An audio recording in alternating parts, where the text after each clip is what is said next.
Look at that, magic. Good evening, everyone. Good evening. We're calling the meeting to order. Very happy you're here. And we'll get on with the tonight's meeting with asking for the closed session report. Mayor, there are no items to report out. Okay, I would like to ask the Deputy Chief of our Police Department to lead us in the pledge. Excuse me, I was corrected. Assistant Chief.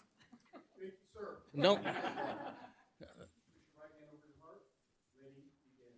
I pledge allegiance to the flag of the United States of America and to the republic for which it stands, one nation, under God, indivisible, with liberty and justice for all. And that was Assistant Chief Steve Shorts. Roll call, please. Councilmember Luevanos? Here. Councilmember Kavanaugh? Here. Councilmember Judge? Here. Mayor Pro Tem Litzter? Here. Mayor Mashburn? Here. Okay, any items for agenda review or to add to it? Mr. Mayor, yes, there's one supplemental on agenda item 3A1. We had one youth council alternate nominee remove her name from consideration. Okay. I move that all resolutions and ordinances presented tonight be read in title only and all further reading be waived. Second. Motion and second, call for the vote. The motion passes unanimously. Okay, declaration of conflict. If any member of the city council may have a conflict of interest or any reason why that member must abstain from consideration of any matter on this agenda, he or she should so declare at this time. Seeing none, we'll move forward. Mr. Mayor, members of the City Council, the first item on the agenda is item 1D1, presentation of certificates of appreciation to outgoing youth council members, and Kristen Tignack is here to present this item.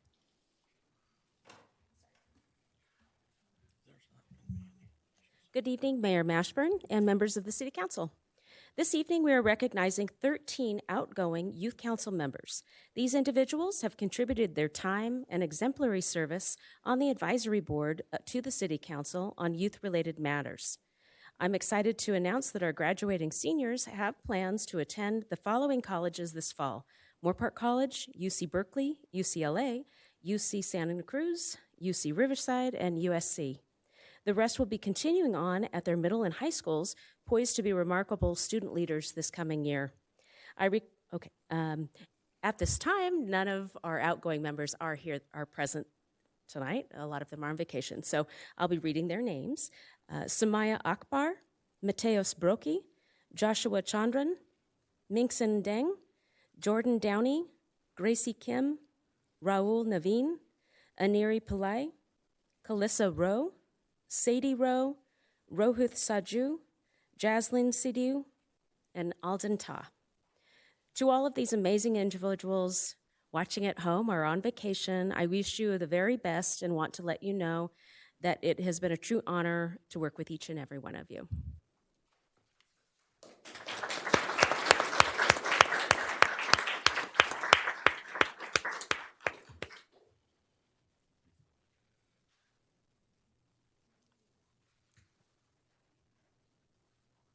All right. Mayor, may I? Yes, you may. Mayor? You just told me about that, didn't I? No problem. Mayor, members of the City Council, I want to remind everyone that the Brown Act is intended to provide public access to governmental meetings. Thus, the City of Simi Valley must provide notice of its meetings, post agendas, and provide general descriptions of specific items to be discussed. And so as part of this process, the city has identified within tonight's agenda an opportunity for members of the public to make statements on appointments, special presentations, and informational reports, specifically item number 2. This means that members of the public under this item can only speak on those items. Tonight, by way of example, there are a few items under appointments. They are related to appointment of youth council and appointment of youth employment service advisory board members. Therefore, public statements under item number 2 should only relate to those topics and not any other topics by way of comparison. For those members of the public wishing to make public statements on all items other than appointments, special presentations, and information reports, such opportunities also exist on tonight's agenda under items number 4 and 6, which may be combined. Under the Brown Act, such items provide the public with an opportunity to participate and voice their concerns on all other items related or unrelated to tonight's meeting. Out of respect to the City Council and your fellow members of the public, it is requested that you adhere to the Brown Act and follow this council's agenda. Thank you. Mr. Mayor, members of the City Council, next on the agenda is item 2, public statements on appointments, special presentations, and informational reports. Mr. Mayor, we have no speakers for item 2. Okay, move on. Mr. Mayor, members of the City Council, next on the agenda is item 3A1, appointment of youth council members, and Kristen Tignack is presenting this item as well. Thank you. Good evening again. The Simi Valley Youth Council was established in 1970 as an advisory board to the City Council on issues of concern to local youth and consists of 21 members and up to 3 alternates in grades 7th through 12th. Youth Council members' terms of office will expire on June 30th. A recruitment to fill the 24 Youth Council positions was opened on March 10th, 2022, and concluded April 27th. A total of 52 applications were received. Interview panels met on June 16th, 28th, and 29th to interview the applicants. The interview panels nominated 21 applicants for Youth Council membership, along with 3 alternates. The following Youth Council applicants have been nominated for appointment. As I call your name, please come forward. Representing Apollo High School, Victoria Schumacher. Representing Royal High School, Ella McCrossan and Yiha Wang. Representing Santa Susana High School, Abhishek Jagannathan and Isaac Tu. Representing Simi Valley High School, Rashi Kandara and Ashlyn Rowe. Representing Hillside Middle School, Christopher Krikorian. Representing Sinaloa Middle School, Yetta Rose. Representing Valley View Middle School, Abigail Potter. Representing the community at large, Serena Jeatley, Jasleen Kangara, Amanda Kilnick, Krish Kotia, Nandia Krishnamurthy, Advaith Nair, I got you guys all mixed up. Okay. Ian Nelson, Annika Nanduri, Jacob Peter Salvanera, Zihang Situ, and Rika Tignack. And as alternates, Chloe Drury, Maya Meisland, and Rylan Downey. It is recommended that the City Council authorize and the mayor appoint the 24 applicants nominated to serve one-year terms on the Simi Valley Youth Council commencing on July 26th and concluding on June 30th, 2023. This concludes staff's report, and I'm available to answer any questions at this time. Motion. Mr. Mayor, I'll make the motion to nominate all of these applicants up here to the Youth Council I'll and have you appoint. I second. Okay, we have a motion second. Call for the vote.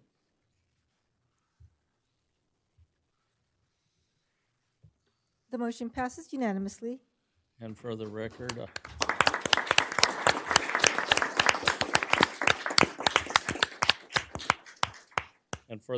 I appoint each of you and welcome aboard. Thank you. Okay, we have pins, and I'm going to be in such big trouble if we don't get those pins out. And now these are high-class collector items. And you're not to sell the pin when you go out. You keep that pin.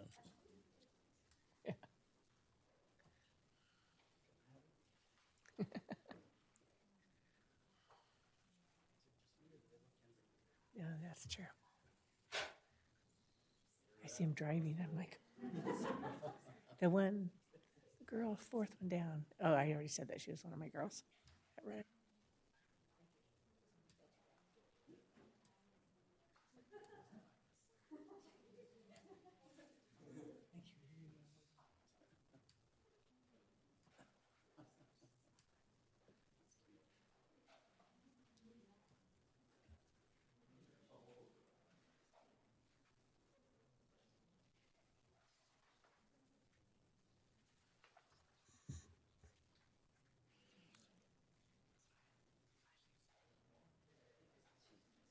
And while the mayor is passing those out, I just want to take this moment to say congratulations to all of you, that we are so excited that you're willing to serve, that you are here on a Monday evening looking so amazing and representing. And if I heard what Kristen was just saying, is it tomorrow that they officially begin their day of service, or they begin their role? So none of this summertime off. You are put back to work.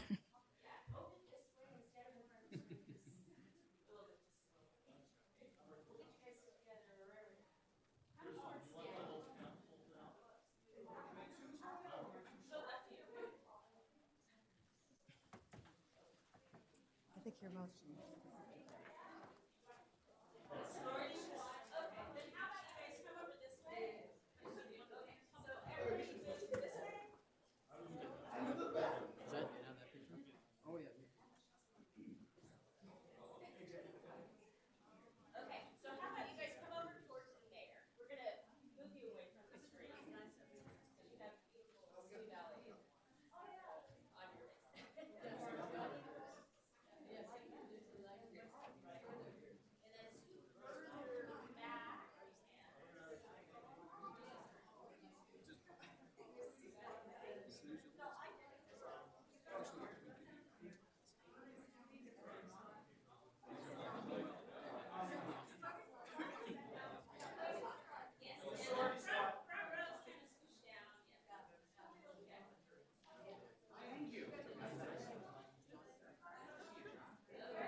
Mr. Mayor, members of the City Council, next on the agenda is item 3A2, appointment of Youth Employment Service Advisory Board members, and Kristen Ticknack will present this item as well.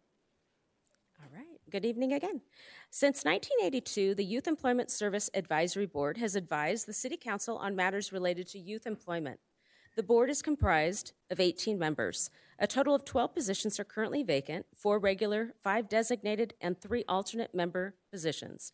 On July 12th, the YES Advisory Board Interview Subcommittee interviewed the eligible applicants and nominated 5 for appointment.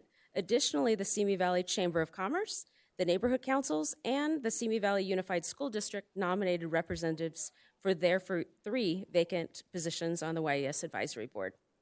If appointed, the applicants will serve terms commencing on July 26th, concluding on June 30th of 2024, with the exception of the neighborhood council's representative completing a partial term scheduled to conclude on June 30th, 2023. The following individual is here this evening, and then I will read the rest of the names as well. So if you'd please come forward. We have at-large Representative Melanie McNabb Robinson, the Director of Operations from the Simi Valley Boys and Girls Club of Moore Park. I messed that up. Director of Operations at Simi Valley. and she's from Boys and Girls Club of Moore Park and Simi Valley. Local Business Representative Mark Netka, CEO of STS Education. Neighborhood Council Representative Bobby Calderon, Neighborhood Council District 4.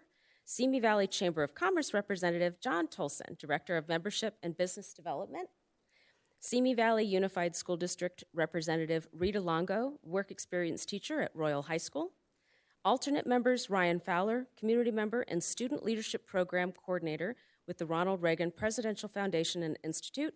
Eric Verwey, Community Member and Fire Captain with Los Angeles City Fire Department.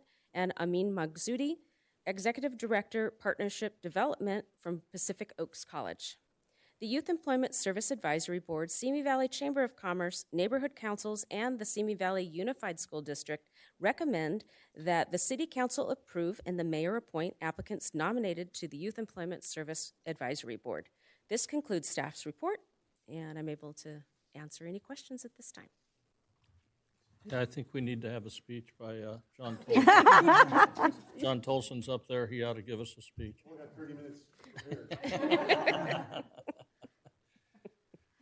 Mayor, I don't have a question, but may I make a motion? Yes, you may, sure. I move to approve and the mayor appoint the 8 applicants nominated to the YES Advisory Board. Second. Okay, motion is second. Call for the vote.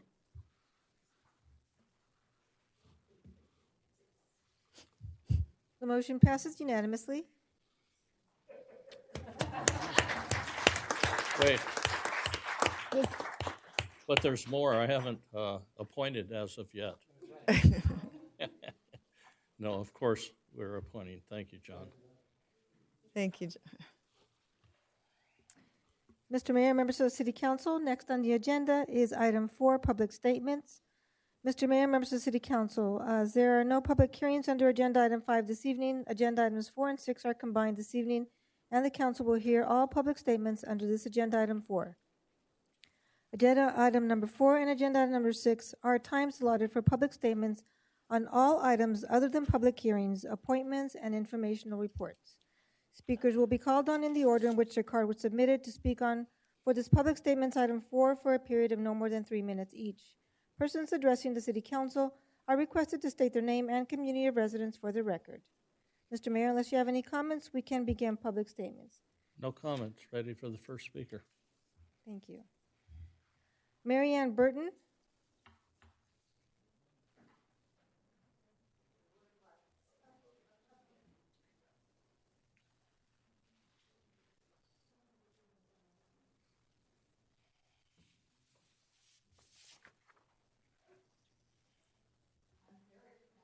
With the way the water is being distributed in Simi Valley.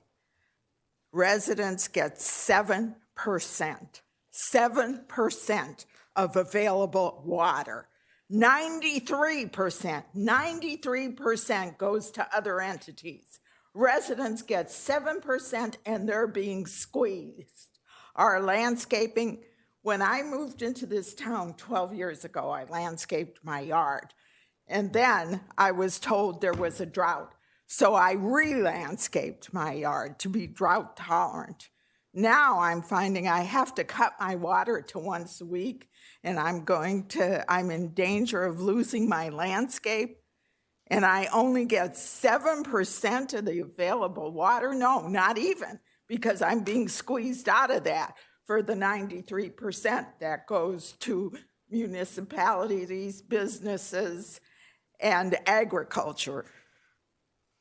That's all I have to say. Thank you. Doug Bamforth.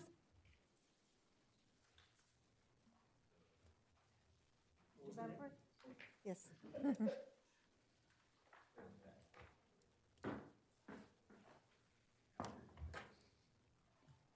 Good evening. Turn this over here.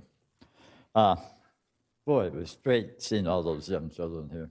You know, if I could get enough of them, I would replace the entire United States government, the House of Representatives, the Senate, and the President on down. Anyway, I wanted to talk, instead of water, I'm going to talk a little bit about how I feel about the country. You know, We've done great things. Teddy Roosevelt made our national parks. Dwight Eisenhower made our highway system, national highway system. John F. Kennedy had a vision, and we did it, putting a man on the moon. And I want you to think about how it is now to how it was then. My glasses. Oh, sorry. Time's running by here. But yet, with all of the problems, no other country has as many people trying to get into it as this one. There must be something in the very basic foundation of being a constitutional republic that draws people here. Today, I'm alarmed by all the fighting that goes on, and it seems to be getting worse and worse, whether it be in Congress or anywhere. People are, you can even see members of Congress disrespecting the law of the land. You see the governor doing it. Courtesy has disappeared. We're falling apart from within. I think we need to quit thinking of ourselves and think of us as a community who should make everything for everyone much better than what we do. Thank you.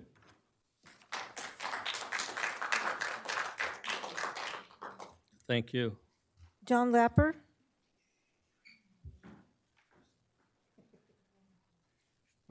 My fan club chirps.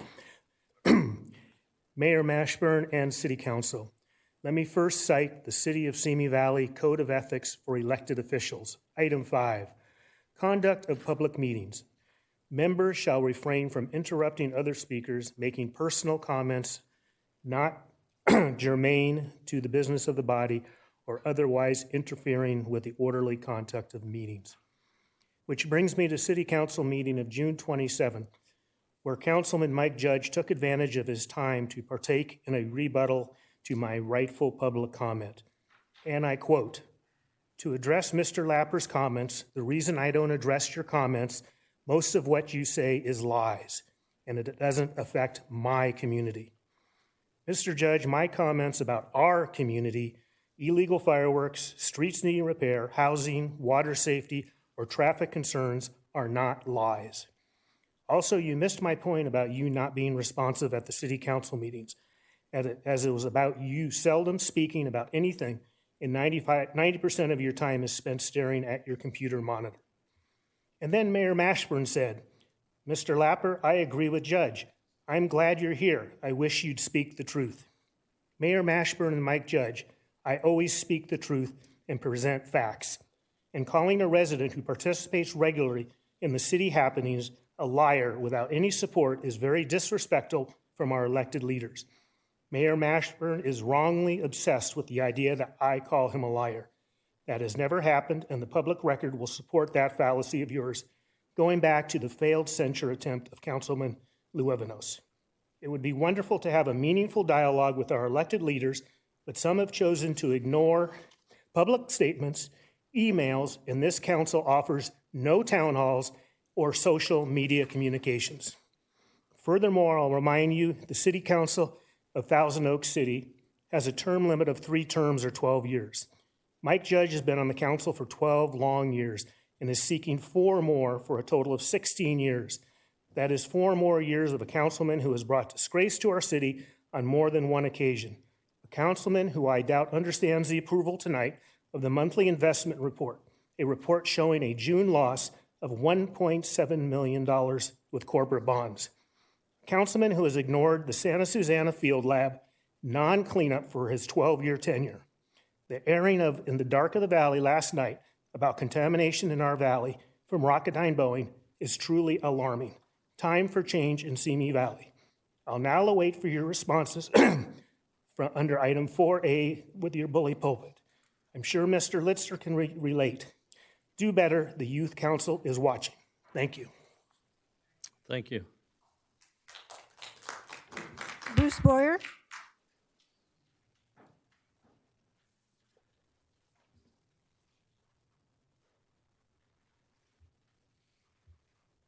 Good evening, Bruce Boyer. I'm from Chatsworth Lake Manor. Yes, it is Ventura County. I have people that tell me I don't live in Ventura County. Why do I write checks to Mr. Hins? I don't know, our treasurer. So, happy summer, everybody. You know, when I'm forced to agree with John Lapper, something's upside down. I think that you should have town halls. There are important things that need to be discussed and debated, and the citizens need to know where the council members stand. Speak up. I've been calling for these all year. One of the things that needs to be discussed in a town hall is our Second Amendment. The Supreme Court finally affirmed it is our right to keep and bear arms in public. The Bruin decision. Why? To protect ourselves and others. So earlier this summer, a lunatic went to shoot up a supermarket in Buffalo. A lot of people got killed because there was nobody there to stop him. So another lunatic went to go shoot up a shopping mall in Indiana. 8 out of 10 shots fired hit him, killed him by a 22-year-old young man at a range of 40 yards. I think our firearms instructor on the panel would say that is excellent shooting. He saved countless lives.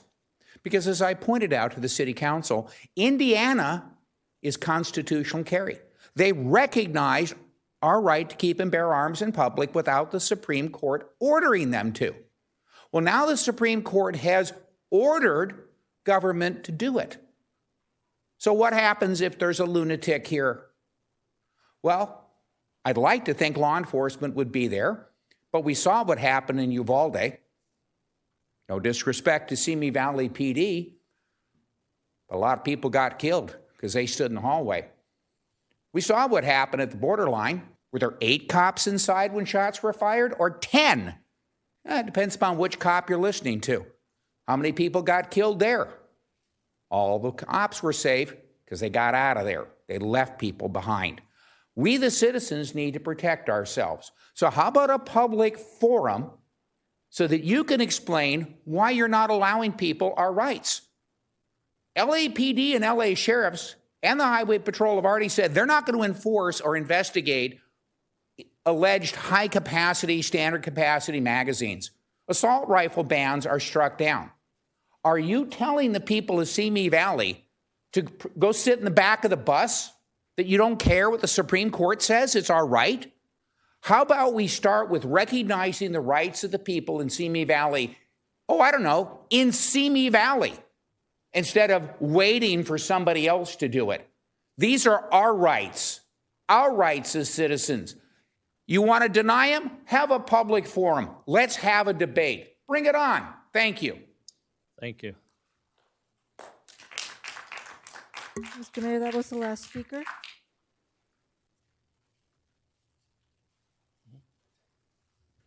That was the last speaker.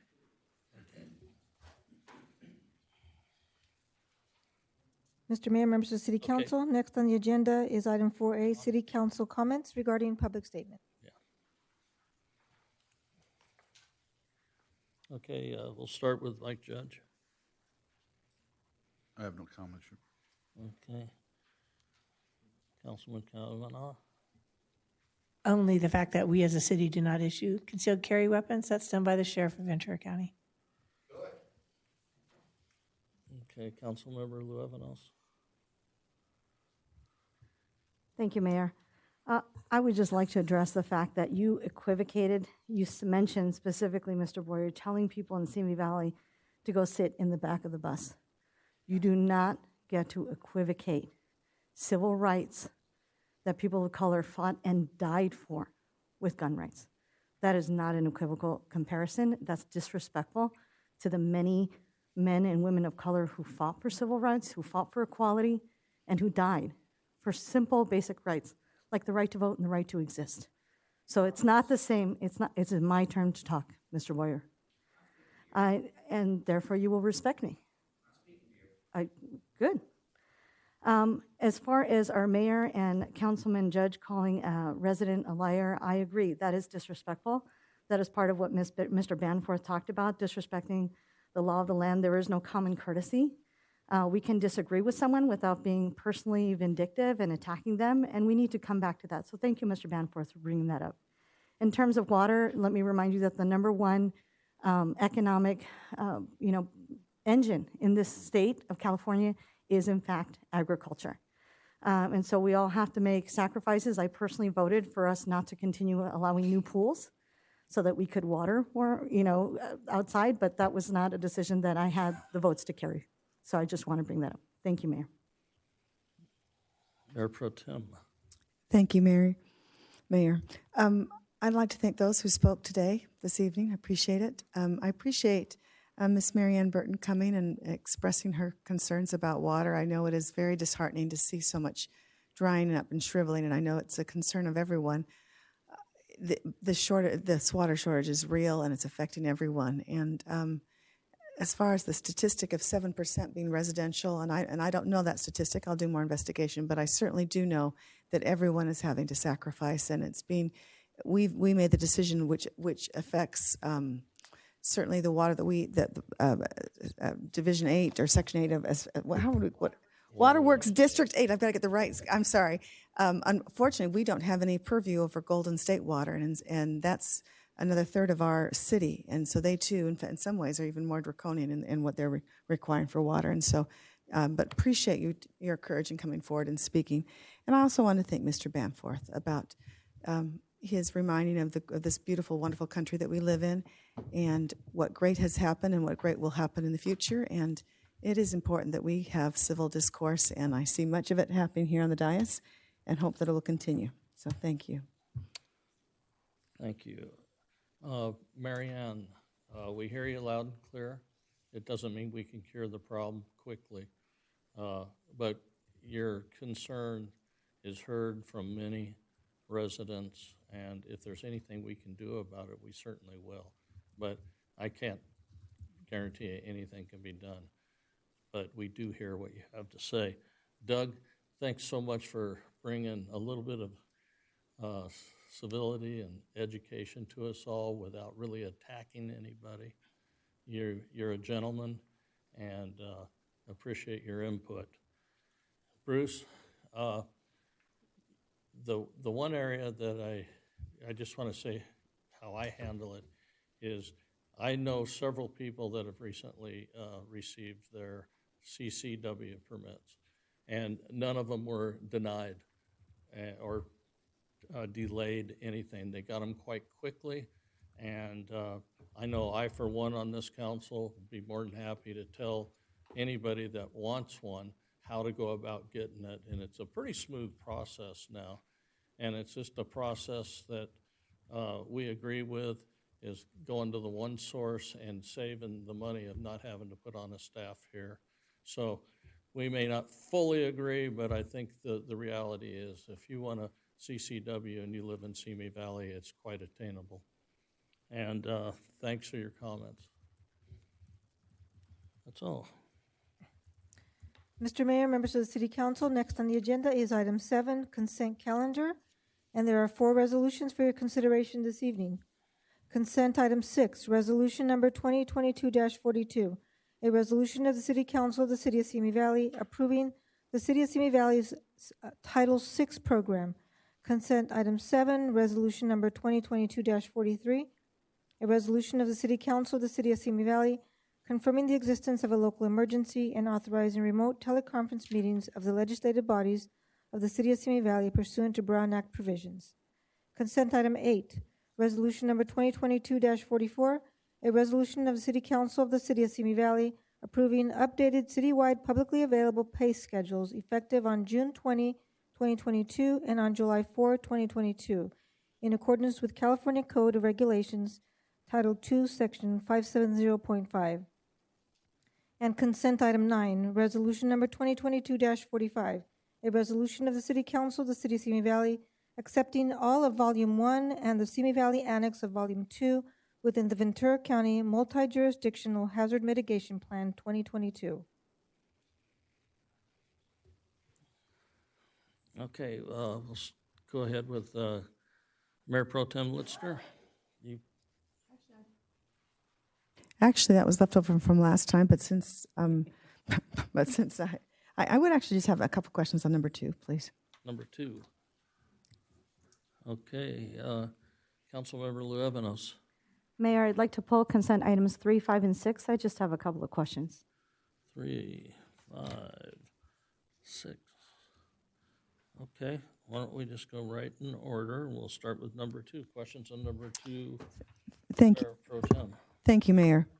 Really, it was a question about understand. I know that there's not a question about wanting to approve the funds and getting this done. My question, and I didn't find it in the report, was that part of the reason for the additional paving cost was that the existing subgrade was found to be wet. And is there an underground water issue there? I was just curious about what was meant by that comment. If I Although Ron's halfway down, yeah, just so you he's know already that. halfway down. Yeah. Well, if I'm wrong, stay there. I believe the problem was that once the asphalt was removed, the quality of the base that was intended to be reused was not as good, and the saturation of the soil underneath doesn't create for the viable surface for the new asphalt to be applied to. So there's an extra cost involved in to remove that material. Am I close? There you go. Is it a high water table there as well? Is that why? It's just the quality of the base that was underneath it, and well, he's at the take it away. This is not a high water, groundwater area that I'm aware of, but, there is a lot of irrigation with recycled water at the plant, and sometimes water that's draining from the asphalt and everything just finds a little crack in the asphalt and just soaks down and eventually builds up, and so the ground underneath gets soggy and therefore not compactable. So we do have to replace it and dig it out. So. Got it. Well, I'm no way am I opposed to this. I think it's very reasonable. I'm glad we're getting it done. What's the timetable to get this completed? I don't know the exact timetable, but I think we're getting close to completion, and this amendment will wrap it up. Yeah, it's already under construction, so it's a matter of just finishing the job. Yeah, please. To clarify, is this the same company that earlier, I think, last meeting? It is not. It is not. No. I know where you're going, and it isn't. Okay. No, it's not that one. Really? But I have to ask, you do have heavy equipment that go through there. Yes. Okay. So if I was contracting with someone, I would expect them, along with myself, to do a very thorough inspection and come up with what their needs are. Yes, and our staff does that too. They look at the type of traffic, heavy trucks and things like that, and that will help design how thick the base is and how thick the asphalt we put down is. And you're satisfied with whoever this company is? So far, so good, yes. Okay, thanks. And just one quick question: has this stopped moving back into the facility, or? Oh no, we're back in. You're back in. Oh, yeah. I just want to confirm. Yes. Very good. Okay, thank you. Mm-hmm. Okay, item number 3. Yes, I saw that there was a bid put out, an RFO, and that there were 4 responses, but I didn't know I'm assuming this is subject to the competitive bid process, and I didn't see if the other bids were lower. It just simply states on page 2 of the report that Telecom was ranked as the most qualified proposer and that their cost proposal was reasonable, but I couldn't find anywhere in the report what the proposals were for the other bids. So these are professional services which are not awarded on a cost basis. They're awarded on professional services that are provided, quality of the bid, quality of the person that would be, or the firm that would be doing the work, their understanding of the law, and any other basis. So we evaluate the bid itself, and then we select our most qualified candidate. From that point, then we negotiate what the cost would be. And that's what state law requires us to do, is you should not be allocating a professional services contract based upon cost alone. So were the other bid prices taken into account? I mean, I know that there's all the components here, the demonstrated knowledge, the general quality of the proposal, the Correct. related experience and references, and the proposed approach, but do you use the other bids to negotiate the price down? We would, yes. Okay, yeah, it's just the first time I don't Yep. see what the other bids were, so then I don't know, I'm used to seeing that in the reports. Correct, but because this is a professional services contract, you would not see that in the report, because it's the basis of the bid, the cost in the bid is not the basis for the awarding of the contract, as opposed to a construction contract where it's the lowest responsible bidder. You have to take the lowest bidder unless there's an overwhelming reason why not. Okay, so this is not subject to competitive bidding? It was competitive bid. It was competitive proposals. There's a little bit of a difference. It wasn't a bid, it was a proposal. So the proposals were evaluated against each other. The best proposer was then invited to negotiate a contract at a negotiated amount. And the amount that we are recommending for the contract was negotiated. Okay, and within I just would have liked to have seen a range, at least, like if not just the individual bids, but, is this within We can the provide range them of- in the yeah, future, sure. That would be nice. Yep. Okay, number 5. 4, 5. Right. Yeah, sorry. Right. Be quiet. Yeah, I just had a question, because there were a lot of numbers thrown in here, 148,000, and then we had the 232,000. So on page 8, Exhibit B, that is the total cost with the Fourth Amendment, 232,000, is that correct? Yes, Okay, that's with the amendment that we would be approving tonight. yes. Okay. And the 148,000 was the original cost? Yes. Yes, and we ran into it. Well, in dealing with the expanding scope of the contract, the original contract, based upon what State of California Housing Community Development was looking for, in responding to their questions and other areas that we knew that HCD was looking for in housing elements that had not been addressed, the scope of the work had expanded. So I'm assuming the 43,000 additional and then the 15,000 additional, right? Yes. Is included in that 232,000. That's correct. 232,000 is what the contract is worth now. And will this contract be, because I'm assuming the reason why the cost keeps going up is because California law keeps changing, and that's why you need to update it. Is that correct? Well, I think HCD is, as they review the 400 plus housing elements that are coming from distant municipalities, they have a certain amount of, quite honestly, I think standard questions that they ask and standard information that they look for. And as they look through each individual city's housing element and county's housing element, they will look for, they may want us to expand the scope of an answer that we've provided or a certain element that we've provided. So it really is, we're at the mercy of HCD's reviewer and what they see as an acceptable housing element at the end of the day. And so when we have to revise, we pay on an hourly rate, and that's what this additional cost is. Correct. Is that correct? Yes. Okay. But if I could, just to confirm with a follow-up question, this additional 25,000 is coming from LEAP, from grant. It's coming from grant funds. So it's coming from grant funds, the Correct. local early action planning. So those funds are, in essence, don't come directly from our coffers. It's, well, in a sense, it's a it state does. grant, so State grant. the state grant is paying for a state project, essentially. That's what I just want to make sure is out Yes. there as well in this discussion. And if I read it also correctly, this extends the contract until December 31 of 2023. So it's a year and a half out. Well, we're certainly hoping it ends sooner than that. Well, I understand. I'm just Yes. okay. Very good. Thank you. Okay, number 6. Okay. Yes, I had a question. This is a Title VI program to ensure, to protect people from discrimination based on race, color, and national origin. And on page 2 of the report, it says the purpose of the city's Title VI program, and I'm looking at bullet point C, is to ensure the meaningful access to transit-related programs and activities by persons with limited English proficiency. So I know that I've seen the brochures in Spanish. I love that you have the bus schedules in Spanish. Is that done online on the website as well? And I know that there was a point in time where we were going to be able to buy bus passes online.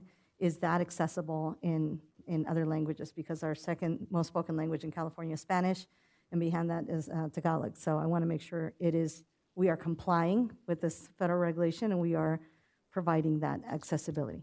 I'll start, and then also, before I answer that, we have our consultant, Kathy Chambers from Warner Associates, who worked on the update here.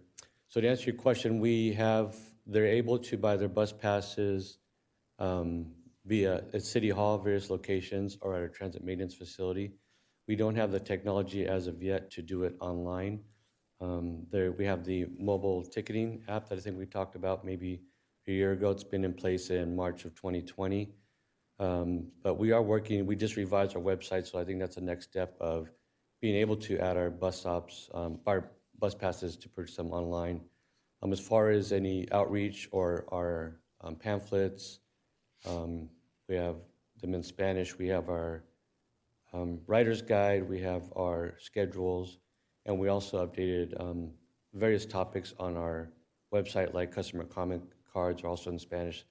And then Kathy, you want to add anything else that we've updated since the update? But those are kind of a quick snapshot of what we've done.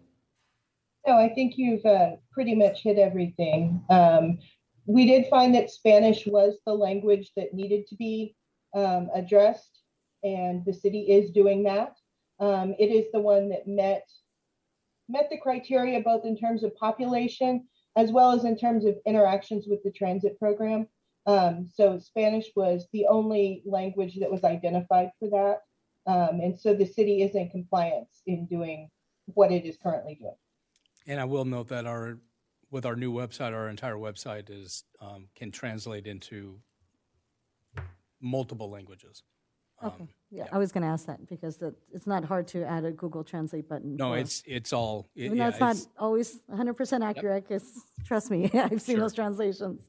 They're not always great, but it's better than nothing. So they have the ability to translate city website to Tagalog or to Arabic or to. Okay. Yes. Yeah, we've made like every effort to, as time goes on, we're adding more and more as far as like newsletters, welcome letters to our new riders. Like I said, we just updated our ADA Dial Ride Users Guide. And anytime we also put out rider alerts like service changes, things of that nature, we make sure that they're also in Spanish as well, English. Okay, and you mentioned ADA, so because I know we have, Latino residents that are deaf, that are blind, and so is that provided in a way that they could access it as well? We have only Spanish on there. Kathy, you want to interject on the other portions of that? Sometimes as far as interpretation, that is something that can be requested for someone who requires sign language or things of that nature. So some of that is not necessarily done in advance, but it can be done for meetings and projects and things of that nature. And what number would they call, or who would they contact for that, Kathy? We have a third party, and I'm not sure the exact name of the company, but we have a third party. If we do receive a call, I'm not sure exactly what the name number is, but we do, where they can transfer them, and then they translate to our reservation, our customer service center, where they can easily, we can give them the information or vice versa if they wanted to book a trip for that example. But I'm not sure the exact. Yeah, we contract, the city contracts with the service to do all our translation. If we get phone calls, we're able to conference in the translation service, and they do the all interpreting for us. So it's real time translation services. For Spanish translation, we probably have at least 4 though on staff that can easily take a phone call though, and so that's rather than having to call the service, we'd have quite a few people in the office to do that. Okay, wonderful. Thank you. Could I ask a couple questions on this topic as well? Thank you, Mayor. I understand, a very interesting report, and I understand that Spanish qualifies as the only safe harbor language, and so I understand why that. My question, though, page 16, it talks about, it talks about all the things that are translated currently in Spanish, but it says that complaint forms right now are only in English, and you acknowledge that in the report, and that that translation assistance is part of the language assistance plan in Section 8. And my understanding is some of that, like the complaint forms, et cetera, are in the process of being translated or offered translated. Is that accurate? And We have updated our customer feedback card. So if you go on our website now, you click on the link, you'll be able to see English and Spanish currently. There are other forms that we do not have in Spanish that we're converting, but our customer feedback form was probably updated right at the time we just updated our website. So, well, and I understand too that we've never had a Title VI. We've never had a complaint, at least, correct. which is very commendable, and I want to make that very clear. Thank you, So yes. maybe there's not a need for that complaint form yet, Right. but I just wanted to be, wanted to available, though. understand the time frame. Okay, yes, we haven't had any Title VI complaints. I got it. I of the appreciate last that, years. but Yeah. of course we want it available if it were ever. Yeah. My another question, and maybe this is, I'm not sure who it mentioned, page 31, that transit staff will begin attending COA or Council on Aging meetings to better inform, coordinate. Is that what do you see that as? Is that whose role is that going to be, and what do you see being offered as part of that discussion? That's our transit operations manager, and he attends most of the meetings, and he was just. Has he been attending? He's at the, not this one, but the one before. Okay. So when we have updates, he'll go, but 9 times out of 10, he'll go for the first part of the meeting. He'll talk to Angel Sierra, see if there's any topics that need to be addressed. But I know he was just recently there. I'm not sure if it was the last meeting or the meeting before. But he's not there for the whole meeting, but he is. And that's fine. And I'm just trying to understand the intent of that, Right. of his attending is then to offer. Yes, his intent is Information, what twofold. guidance. Sorry, yeah. No, go ahead. Give me the two. Yeah, his intent is twofold. One is to give any updates that we have, for example, if it's a fare change or if any updates like on our Dalride Users Guide. But also he will attend just for any public comment if he hears anything. If we are not able to make it, then we make sure we communicate with Angel Sierra so that if there is a comment made, we're not there, that we're aware of it. But we make every effort to make sure that we attend. Very good. They were on Zoom initially, right at the beginning in the first couple of years, but I don't know when they went back live. They're live now. Yes. Okay. Thank you. You're welcome. Okay, ready for a Can I ask one more motion? question, Mayor, On what? on this item? On the item number 6? Yes. Okay, this would be the last question. Okay. Well, you mentioned the complaint forms aren't in Spanish and that everything's on the website. And the truth is that a lot of older generation, and me, myself, and I consider myself older, I like the handwritten, forms. So do you have a timeline of when those written forms will be translated to Spanish? We could probably get that done easily, probably in the next 90 days or so. Right now, there is, though, a customer feedback form that is online. It is available, Spanish and English. You just click on the link. You can print it and then fill it out. And then I believe it's a fax number on there. And that involves a computer and a printer. Right, but I mean, you're just a lot saying- of extra steps. I understand it's online, but I'm also telling you that there's a lot of people that prefer to do, they prefer the tactile, write it on a card. So We that's have why I asked those- for timeline. And we have those on our vehicles next to our bus schedules. So if you're riding the vehicle, you can get but if you're at home, they can call us and then we can easily mail it to them.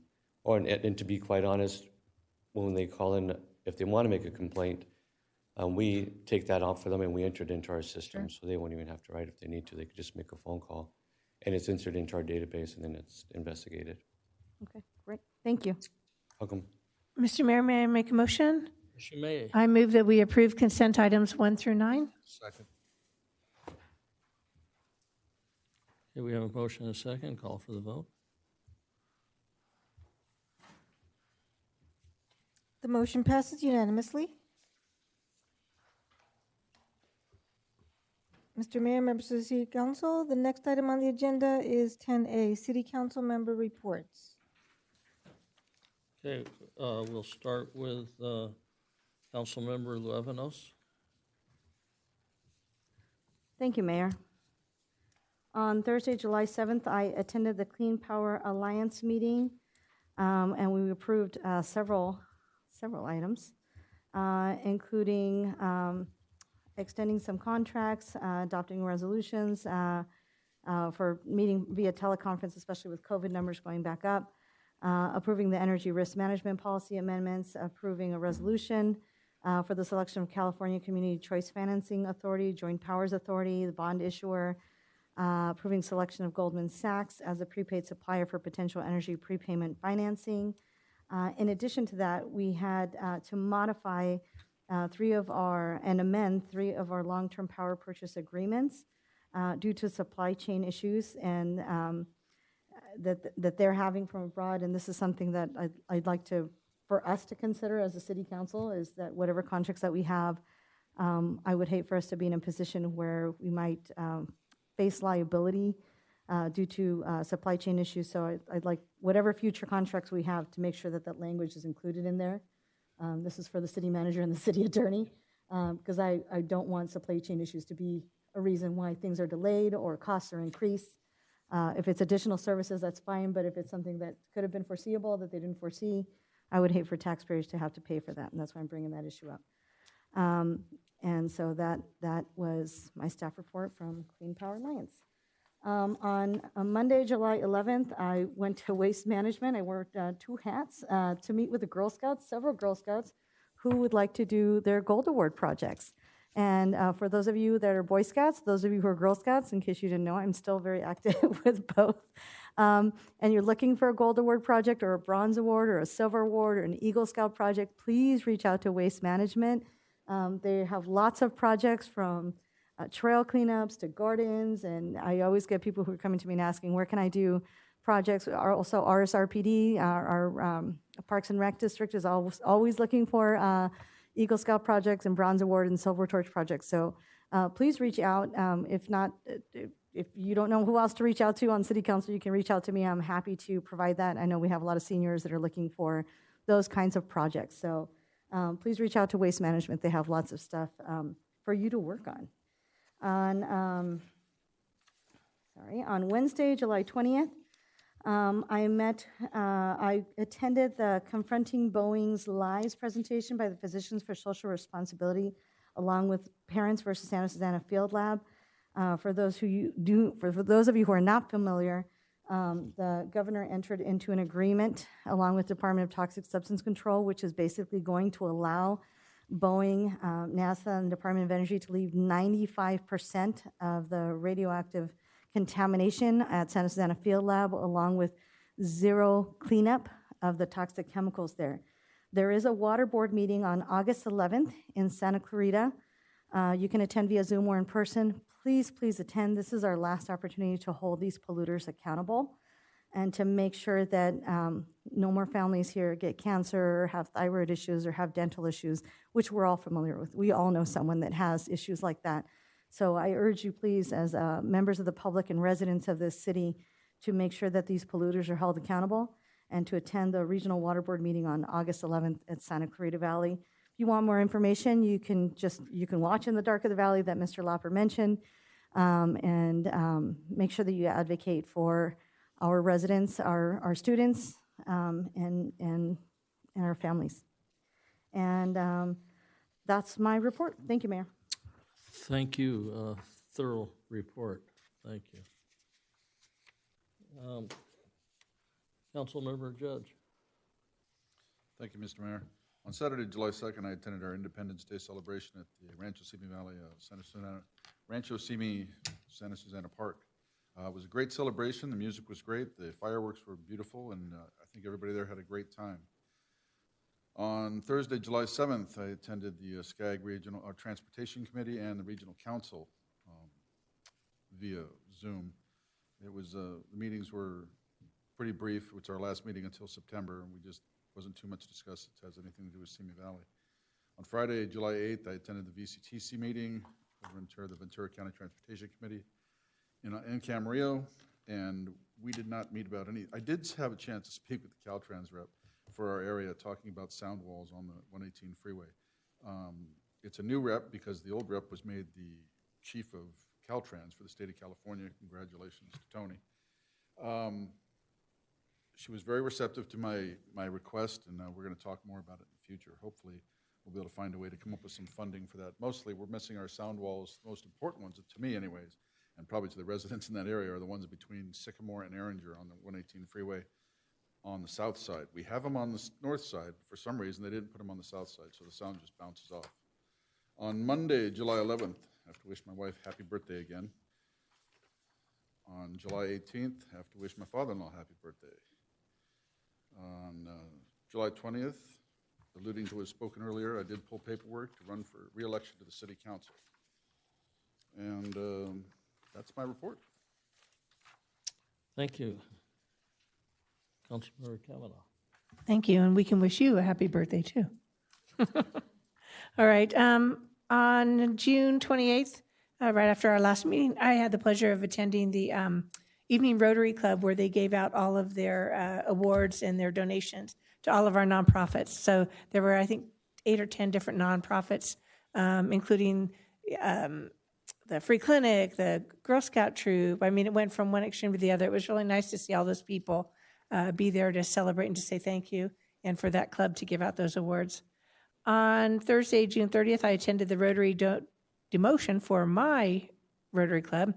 If you're familiar with Rotary, when you become president, you don't get celebrated. But when you are done, we demote you. And so it's usually like a roast of some time or a joke. So we beheaded the queen at our demotion. So her nickname was the Queen. So it was a beheading. It was done very well. And Mr. Rhodes made a great gesture. So Saturday, July 2nd, I also attended our fireworks show. It was great. Justin Hansinger was awesome, as well as all the other bands that were participating. And then on the 3rd, I cheated and went to more parks, too. So, because my nephew from the Army was here visiting, and they came on that day, so we were able to go and celebrate there. Our fireworks were better, but I'm not going to say that out loud. So, but it was a nice weekend. but Moore Park does a good job too. On Wednesday, July 6th, I had a EDC Executive Committee meeting. We meet once a month for the executive meeting, and then we meet once a month for the full board. So that's why I mentioned EDC quite a bit. 2 meetings a month, and there's just so much going on there, and I can't say it enough. For any of our businesses to go to edcollaborative.com. There are free webinars on anything from bookkeeping to international trade, and it's all free. And we also do lending. If you can't qualify for a loan from a regular financial institution, you can apply for a loan with the EDC at very reasonable rates.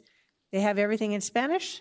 They also have a couple of other languages, I believe, available, but every month there's something, or even more often, their website has new stuff going on. I try and post some of it on my Facebook page, but even I don't keep up with it. But I just want to reiterate that to everybody. It's free.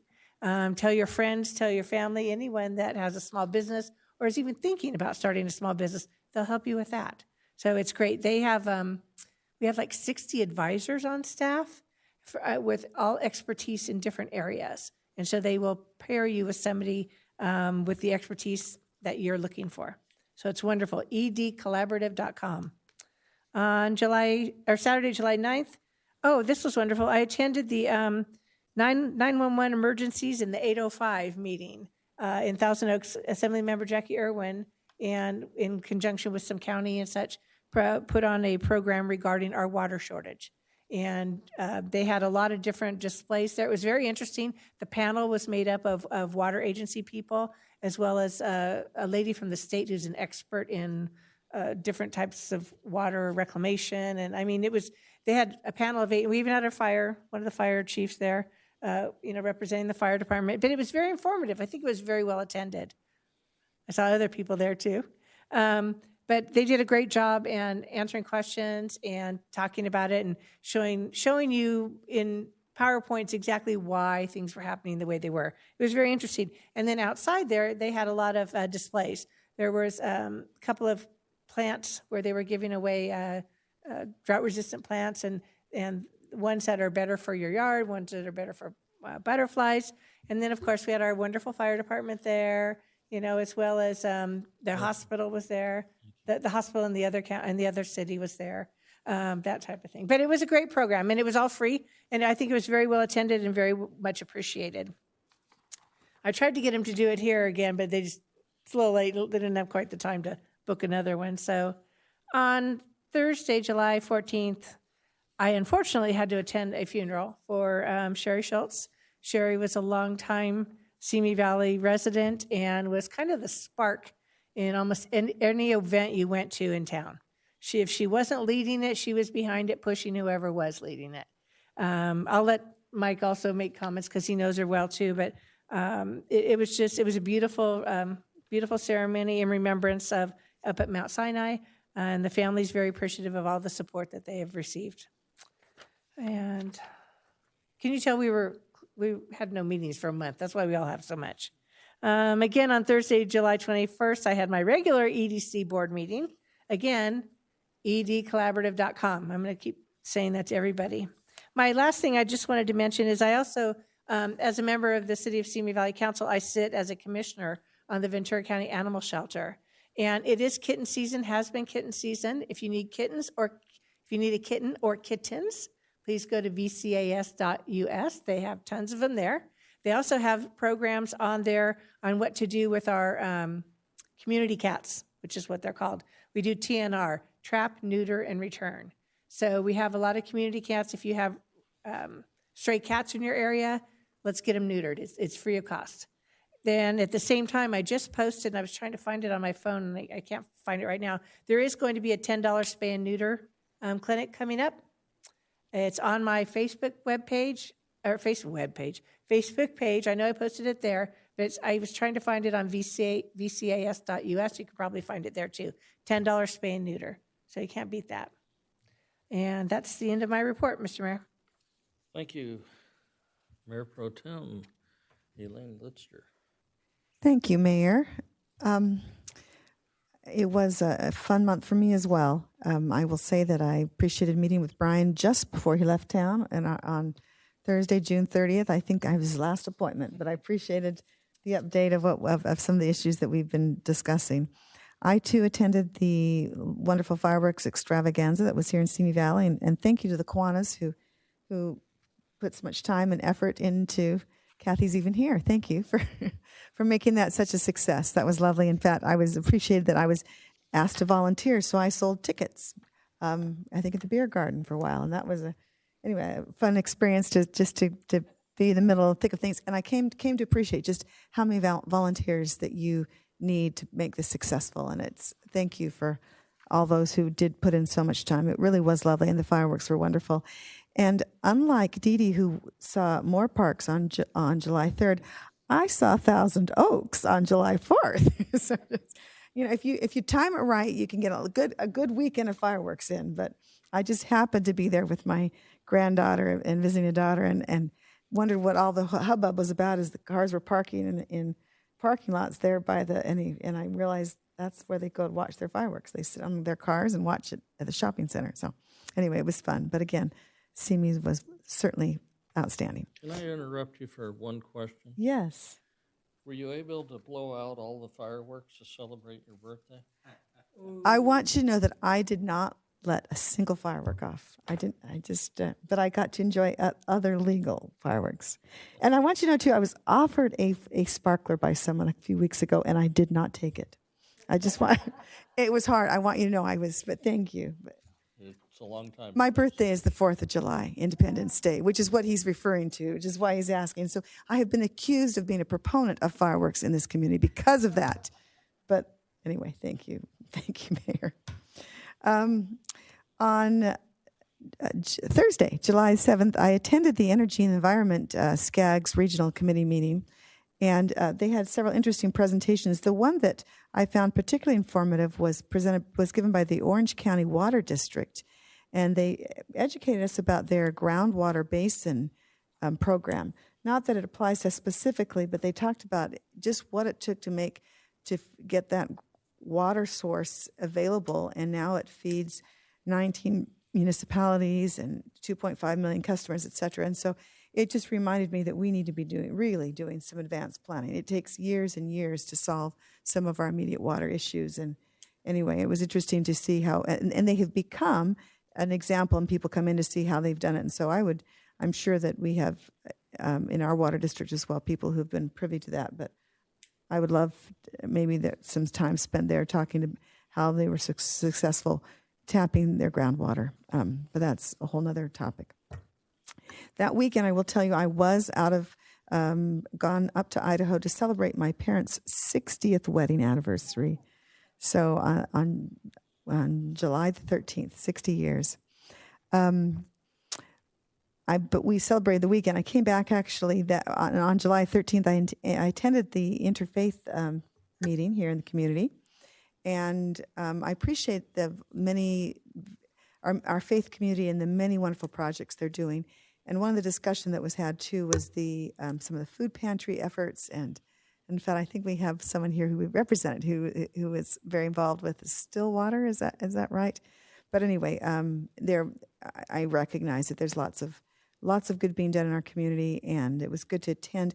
One of the things, and Brian, you can correct me, I did mention that the city, with some of what we've decided with our CARES funding to ARPA money. ARPA. Why do I get my acronyms off? With our ARPA money. I'm sorry. I've got to use my acronyms correctly. I know that we have earmarked funds to be used in some of those areas for capital purchases. I want to be sure we're specifically negotiating with certain bodies, but We have funding available. We have set aside funding available for food pantries. We're talking with different ones, but it is not all spoken for. So I'm happy to have a conversation. And I wanted you to say that, Brian, because I did make the statement if someone needed a freezer or something, they should come talk to the city possibly. Absolutely. So that I wanted to be sure I wasn't misspeaking, and it's the ARPA funding. Thank you. That's correct. So that was July 13th Interfaith meeting.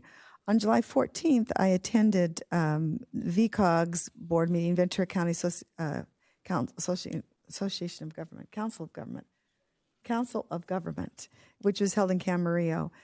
It was very interesting because the major topic was actually an economic presentation made by Dr. Mark Scheip, who is Schneep.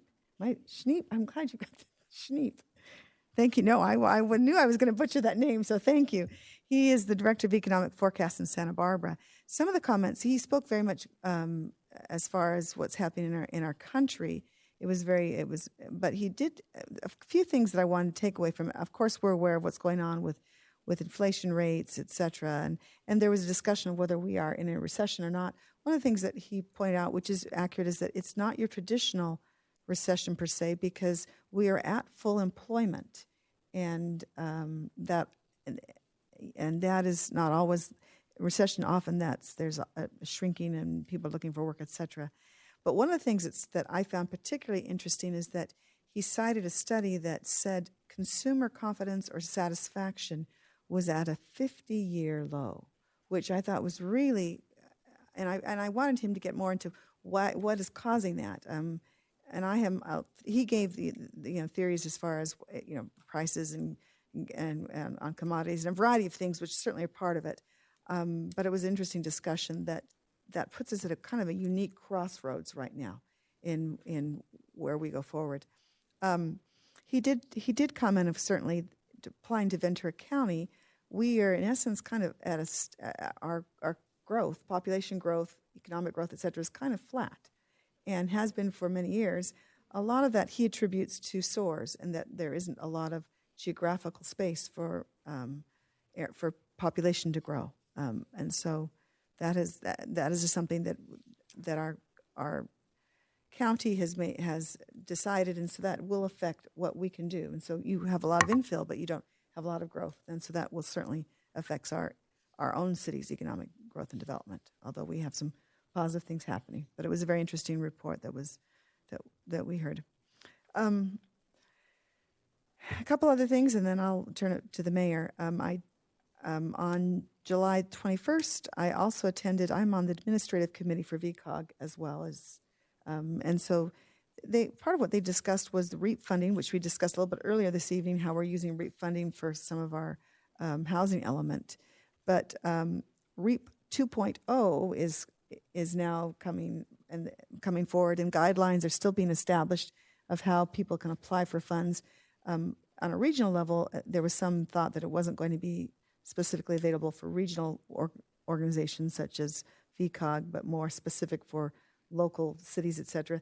That has since been changed, so VCOG is looking at ways that they can access those funds. But I'm sure that we as a city are looking very carefully at many ways that we can access those funds for our own planning purposes.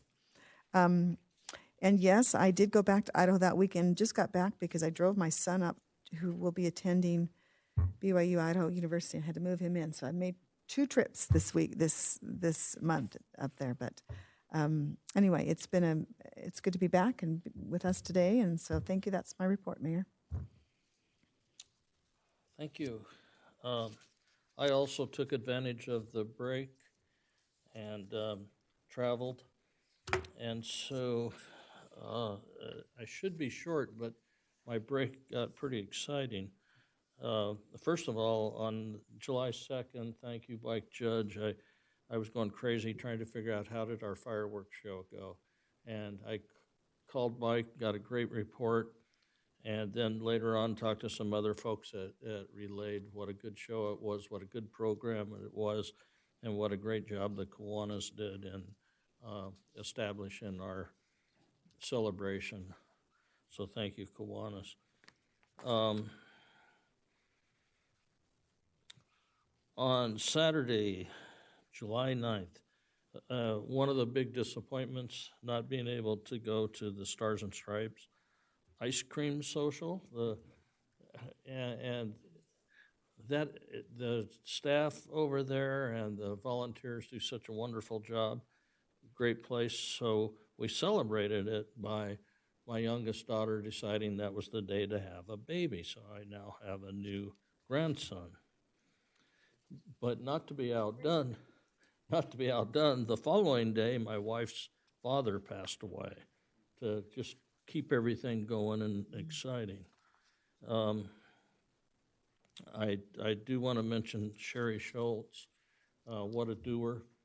That, a lot of people talk about doing a lot of work, and then there's a lot of people that don't talk, and they just do a lot of work.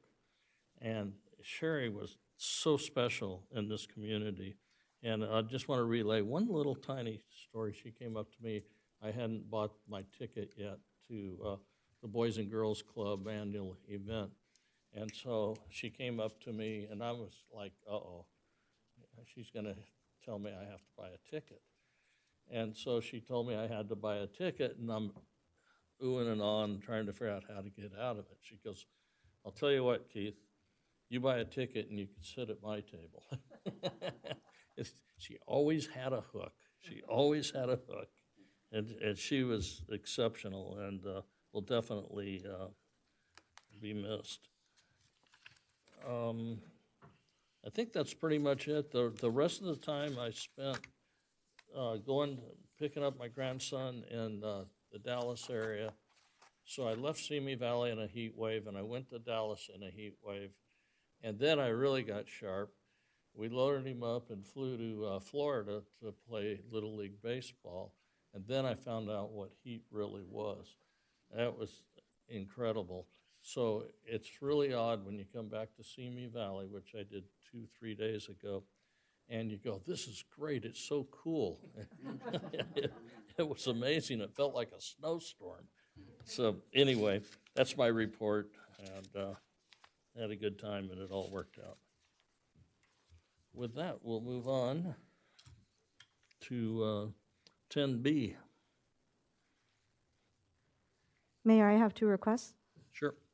The first one, and I'm not sure if we've done this in the past, but I would like for August 26th to be recognized as Women's Equality Day. That's a day of the year when women's salary finally catches up. We did to that men. last year, but Can we it's do on it the again list. this year? Thank you. And So we won't put it on the agenda since it's already there. yeah. Okay. I couldn't remember when we did it last year. My second request is, Um, there were a lot of people, and I have screenshots, and who were very upset about the way the fireworks enforcement worked.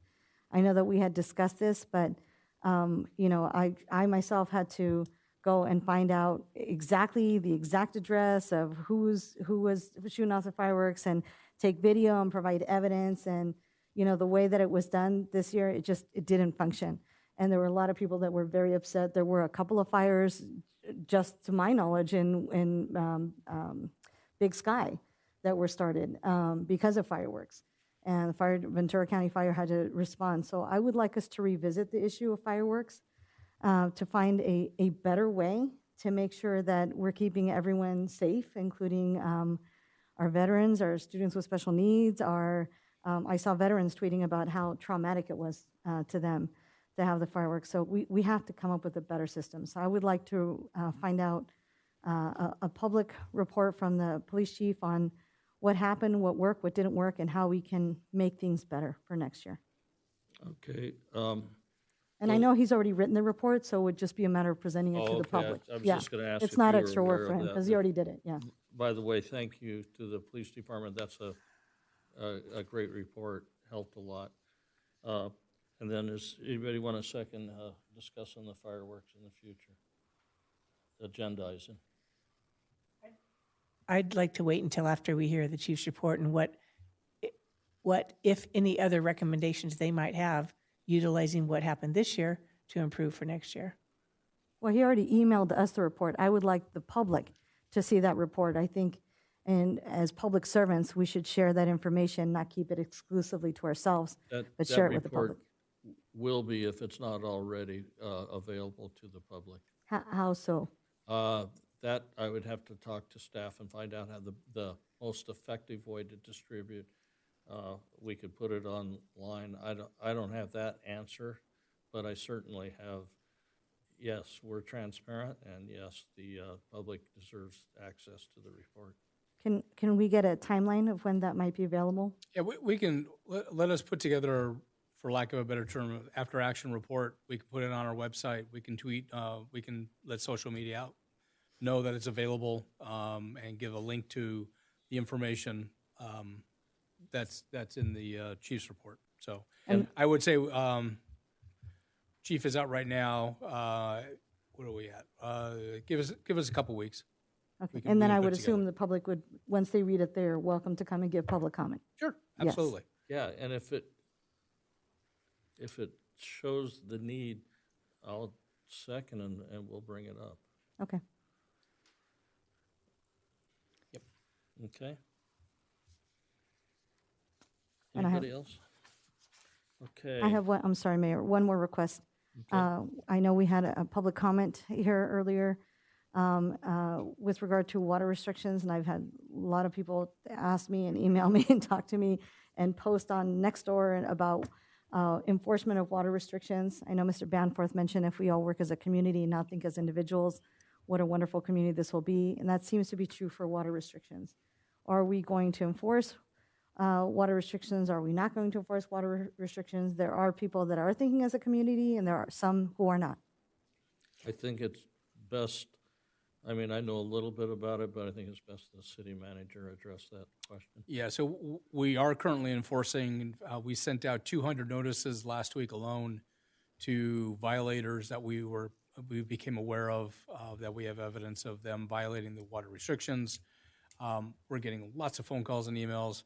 But I believe we're coming back to the city council at the next meeting with an update on water restrictions, because there are changes afoot at the state level in terms of irrigation and things of that nature. So that's going to be a topic of discussion, I believe, at the next meeting.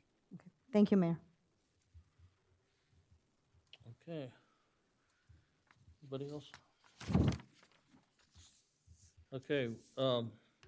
Once again, we had a little break here, which meant we didn't have a lot of meetings, but now we have a lot of people to recognize here in memory of. And I'll start with my father-in-law, Don Reimer, and then, of course, Sherry Schultz. Again, I think anybody here knows the quality of lady Sherry was, and the love she had for this city and all the good deeds that she's done for this city. So we wish her rest in peace, and don't be too hard on them up there, Sherry. She's going to be doing a lot of organizing, I have a feeling. Also, we want to recognize the victims of the tragedy in Hyde Park, Illinois, and along with Abe Shinzo, the Prime Minister, former Prime Minister of Japan. All we wish them the best and send our condolences, and staff will prepare letters from the council and forward those.